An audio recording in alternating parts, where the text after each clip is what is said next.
سیرت طیبہ باب صوم، یہ آپ کا ہفتہ جو ہے وہ 11 اور 12 میں آئے گا۔ رسول اللہ صلی اللہ علیہ وسلم کی حیات طیبہ غزوہ خندق سے غزوہ خیبر تک۔ غزوہ خندق کے موقع پر کفار مکہ نے آپ کے بیشتر قبائل کو اپنے ساتھ ملا کر مسلمانوں کو فیصلہ کن شکست دینے کا جو منصوبہ بنایا تھا وہ ذلت امیز رسوائی و ناکامی سے دوچار ہوا۔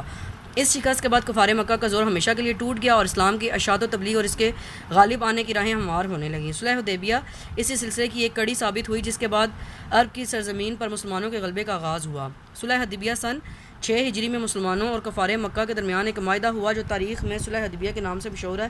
چونکہ یہ صلح حدیبیہ کے مقام پر ہوئی تھی اس لیے اس کو صلح حدیبیہ کہا جاتا ہے۔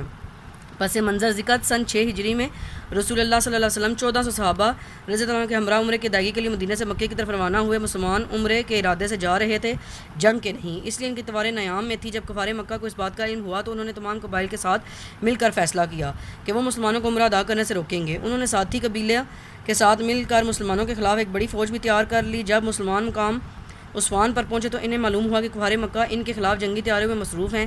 اسی دوران خالد بن ولید رضی اللہ تعالیٰ عنہ جو اس وقت تک ایمان نہیں لائے تھے نے اپنے دستوں کے سواروں کے ساتھ مسلمانوں کا راستہ روکنے کی کوشش کی، چنانچہ مسلمان اپنا راستہ بدل کر حدیبیہ کے مقام پر ٹھہر گئے۔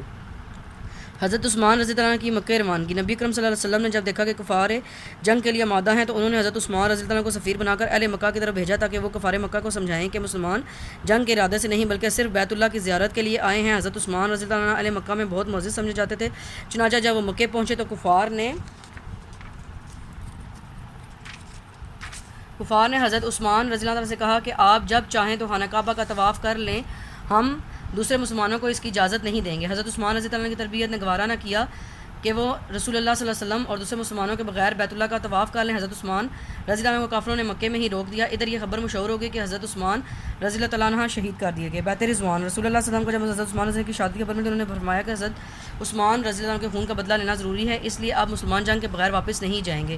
یہ فرما کر رسول اللہ صلی اللہ علیہ وسلم ببول کے درخت کے ایک درخت کے نیچے بیٹھ کے تمام صحابہ کرام رضی اللہ عنہ سے جان ساری کی بیعت لی۔ اس بیعت کا ذکر قرآن پاک میں اس طرح آیا ہے۔ ترجمہ: لقد رضی اللہ عن المؤمنین اذ یبایعونک تحت الشجرۃ فعلم ما فی قلوبہم۔ ترجمہ: اے پیغمبر، جب مومن آپ سے درخت کے نیچے بیعت کر رہے تھے تو اللہ تعالیٰ نے ان مسلمانوں سے راضی ہوا جو صدق و خلوص ان مسلمانوں کے دلوں میں تھا، وہ اس پروردگار نے معلوم کر لیا، اس لیے اس کو بیت کو بیت رضوان کہا جاتا ہے۔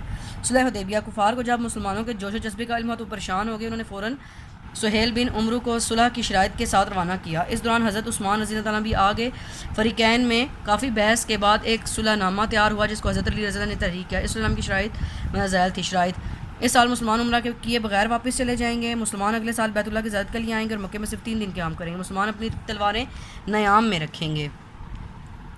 مکے میں جو مسلمان رہائش پذیر ہیں انہیں اپنے ساتھ مدینے لے کر نہیں جائیں گے۔ آپ کے تمام قبیلی مسلمانوں یا کافروں میں سے کسی کا بھی ساتھ دینے میں آزاد ہوں گے۔ مکے کے کافروں یا مسلمانوں میں کوئی مدینے چلا جائے گا تو اسے واپس کر دیا جائے گا، لیکن اگر کوئی مسلمان مدینے سے مکہ واپس آئے تو اسے واپس نہیں کیا جائے گا۔ دونوں فریقوں میں 10 سال تک جنگ نہیں ہوگی۔ نتائج: صلح حدیبیہ کی شرائط میں بظاہر مسلمان مغلوب نظر آتے لیکن بعد کے واقعات نے ثابت کر دیا کہ یہ صلح ان کے لیے آنے والے دنوں میں فتح و کامیابی کا پیشگیمہ بنی۔ یہی وجہ ہے کہ اللہ تعالیٰ نے اس معاہدے کو فتح مبین یعنی کھلی فتح کا نام دیا ہے اور اس کا ذکر اس طرح فرمایا ہے: وَأَنزَلَ السَّکِینَةَ علیہم وَأَصَابَہُم فَتْحًا قَرِیبًا۔ ترجمہ: اللہ تعالیٰ نے فرمایا، میں نے ان مسلمانوں پر تسلی نازل فرمائی، انہیں جلد آنے والی فتح کا انعام دیا۔ یہ صلح جلد ہی فتح مکہ کا ذریعہ بنی۔ مسلمانوں اور کافروں میں جنگ بندی کی وجہ سے مسلمانوں کو اسلام کی تبلیغ کا خوب اچھا موقع مل گیا۔